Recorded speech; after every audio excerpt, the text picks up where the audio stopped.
சினிமாவில் ஒரு படம் வந்து ஒரு மிகப்பெரிய வெற்றி அடையுதுன்னா கண்டிப்பாக எமோஷனல் கனெக்ட் வந்து அந்த படத்து கூட ஆடியன்ஸுக்கும் படத்துடைய கதாபாத்திரத்துக்கும் ஒன்றி இருந்தால் தான் நல்ல படமாகவும் இருக்கும், நல்ல வெற்றியும் அடையும். அந்த மாதிரி எக்கச்சக்கமான எமோஷனல் காட்சிகளை தமிழ் சினிமாவில் நம்ம நிறைய படங்களில் பார்த்துருக்கோம். இந்த வீடியோவில் என்னோட மோஸ்ட் ஃபேவரட்டான அப்பா சென்டிமெண்ட்ல இருக்கிற படங்கள் டாப் 5ல என்னென்னலாம் இருக்குதுன்னு சொல்லிட்டு இந்த வீடியோ ஃபுல்லாக பார்க்கலாம். கண்டிப்பாக உங்களுக்கும் ரிலேட் ஆகுன்ற மாதிரி தான் எனக்கு தோணுது. வாங்க எந்த அந்த 5 படங்கள்னு பார்க்கலாம்.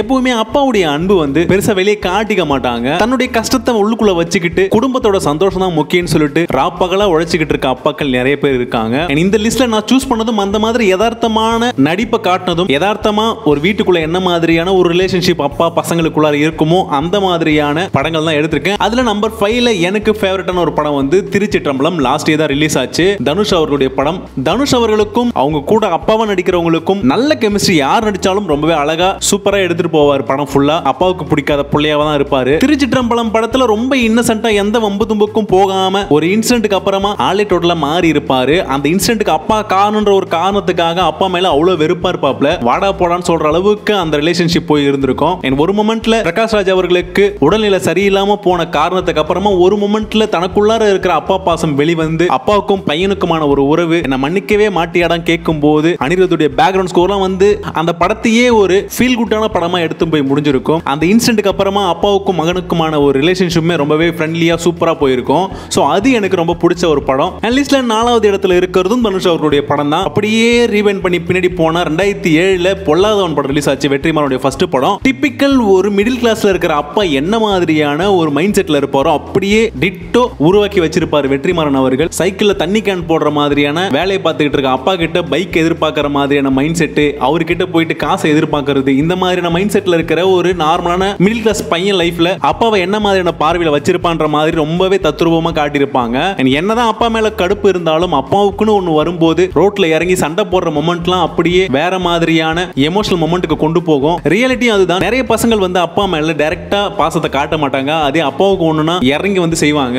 இந்த படமும் எனக்கு மோஸ்ட் ஃபேவரட்டான படம் ஃபாதர் சென்டிமெண்ட்ல. சோ அதனால 4வது இடத்துக்கு கொடுத்த. 3வது இடத்துல இந்த படம் சினிமா தன்மையே இல்லாம முழுக்க முழுக்க ஒரு ராவா ஒரு மிடில் கிளாஸ் ஃபேமிலியில இருக்கிற ஒரு அப்பா, அதுவும் 90sல என்ன மாதிரிலாம் இருந்திருப்பாங்கன்றத வந்து தத்ரூபமா அப்படியே ரொம்ப அழகா காட்டியிருப்பாரு சேரன் அவர்கள். தவமாய் தவம் இருந்த படத்துல கிட்டத்தட்ட 3 மணி நேரத்துக்கு மேல ஓடுற படம். ஒரு மனுஷனோட வாழ்வியல ரொம்ப அழகா எடுத்துட்டு போயிருந்திருப்பாரு. குறிப்பிட்டு சொல்லணும்னா தீபாவளி நைட்டு ஒவ்வொரு தந்தையும் என்ன மாதிரியான கஷ்டத்தை படுறாங்க. ஒரு ஃபேமிலியில ஒரு தீபாவளி கொண்டாடுறதுக்கு எவ்வளவு சம்பாதிக்கணும். சின்ன வயசுல நம்ம அசால்ட்டா தீபாவளி எல்லாம் கொண்டாடி இருப்போம். அந்த தீபாவளி கொண்டாடுறதுக்கான காசை அப்பா எந்த அளவுக்கு கஷ்டப்பட்டு உழைக்கிறாரு அப்படின்ற மாதிரியான சீன்ஸ்லாம் சீரியஸ்லி இப்ப பார்த்தாலும் அந்த சீன்ஸ்லாம் உங்களுக்கு கண்ணுல இருந்து கண்ணீர் அப்படியே கொட்டிட்டு போகும். மிட் நைட் 1 மணி கிட்ட கையில காசு இல்லாம குழந்தைங்களுக்கு எல்லாம் வாங்கிட்டு போகணுமே தீபாவளிக்கு அப்படின்ற மாதிரி யோசிச்சுட்டு தவிச்சுக்கிட்டு இருக்க அந்த ராஜ்கருடைய முகம்லாம் வந்து இன்னும் பல காலத்துக்கு அந்த ஃபேஸ் வந்து நம்ம மனசுல பதிஞ்சிருக்கும். சோ அந்த படம் எனக்கு மோஸ்ட் ஃபேவரட்டான படம். சோ அதை 3வது இடத்துல வச்சிருக்கேன். அண்ட் செகண்ட் பிளேஸ்ல எனக்கு மோஸ்ட் ஃபேவரட்டான படம் வந்து யாரடி நீ மோகினி. ரகுவரனுடைய ஆக்டிங் கண்டிப்பா அந்த படத்துல இப்ப நினைச்சாலும் நம்ம கண்ணு முன்னாடி வந்துட்டு போகும். அந்த அளவுக்கு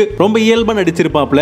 எத்தனை படங்கள்ல வில்லனா பார்த்தாலும் இந்த மாதிரியான ஒரு கேரக்டரைசேஷன் அப்பாவும் ரொம்ப ரியலிஸ்டிக்கா நடிச்சிருப்பாப்ல. அதுவும் வயசான காலத்துல அவருடைய குரல் எல்லாம் மாறி போய் தடுமாறி பேசுறதும், இன்டர்வியூ சீன்ல நீ நிஜமாலுமே இன்டர்வியூ பாஸ் பண்ணிட்டியா அப்படின்ற மாதிரியான விஷயங்கள், பையன் கிட்ட கடைசி வரைக்கும் காசை வாங்காம இருக்கணும்னு நினைக்கிற ஒரு மைண்ட் செட், பையன் படிக்கட்டுல தொங்கிட்டு போகும்போது ஸ்கூட்டரை வித்து பைக் வாங்கி கொடுக்கிறது, இப்படின்னு எக்கச்சக்கமான மொமெண்ட்ஸ். என்னதான் ரகுவரன் மேல கடுப்பு இருந்தாலும் ஆபீஸ்ல ரகுவரனுக்கு ஒரு இன்சிடென்ட் நடக்கும். அதுக்கப்புறமா தனுஷ் அவர்கள் காட்டுற பாசம், அவருக்கு வர்ற கோவம் எல்லாமே அந்த படத்தை ரொம்ப அழகா எடுத்துட்டு போயிருக்கும். ஃபர்ஸ்ட் ஆஃப் முழுக்க இவங்க 2 பேருடைய காம்பினேஷன் ரொம்ப அழகா எடுத்துட்டு போயிட்டு ஒன் ஆஃப் த மோஸ்ட் ஃபேவரட்டான படமா இந்த படம் அமைஞ்சது. அடுத்தாப்புல ஃபர்ஸ்ட் பிளேஸ்ல நான் எப்பயுமே வச்சிருக்க ஒரு படம் வந்து 7G ரெயின்போ காலனி. கண்டிப்பா இந்த படத்தை பிடிக்கலன்னு சொல்றதுக்கு ஒருத்தன் கூட இருக்க மாட்டான். எல்லாருடைய ஃபேவரட் லிஸ்ட்ல இந்த படம் கண்டிப்பா இருக்கும். செல்வராகவன் படங்கள்லாம் அப்பாவுடைய வடிவமைப்பு வந்து ரொம்பவே அழகா எடுத்து வச்சிருப்பாரு. எல்லா படங்களையும் இதை பார்க்கலாம். முன்னாடி பார்த்த யாரடி நீ மோகினியுடைய ஸ்கிரிப்டுமே செல்வராகவனுடைய ஸ்கிரிப்ட் தான். 7G ரெயின்போ காலனியும் விஜயன் வந்து ரொம்ப அழகா பண்ணிருப்பாரு. கதிருக்கும் விஜயனுக்கும் இருக்க மாதிரியான ஒரு கெமிஸ்ட்ரி, ஒரு கடுப்பான அப்பா எந்த மாதிரிலாம் நடந்துப்பாரோ தத்ரூபமா காட்டியிருப்பாரு. பையன் படிப்புல ஃபெயில் ஆயிட்டு வரும்போது ஒரு டிப்பிக்கல் அப்பா என்ன மாதிரியான ஒரு மைண்ட் செட்ல இருப்பாரோ அதே மாதிரியான கோபத்தை வெளிப்படுத்துறதும், பையன் ஹீரோ ஹோண்டாவில் வேலை கிடைச்சதுக்கு அப்புறமா ஆஃபர் லெட்டர் வந்து அப்பா கிட்ட கொடுத்ததுக்கு அப்புறம் தனியா ஓரமா பொண்டாட்டி கூட உட்காந்துக்கிட்டு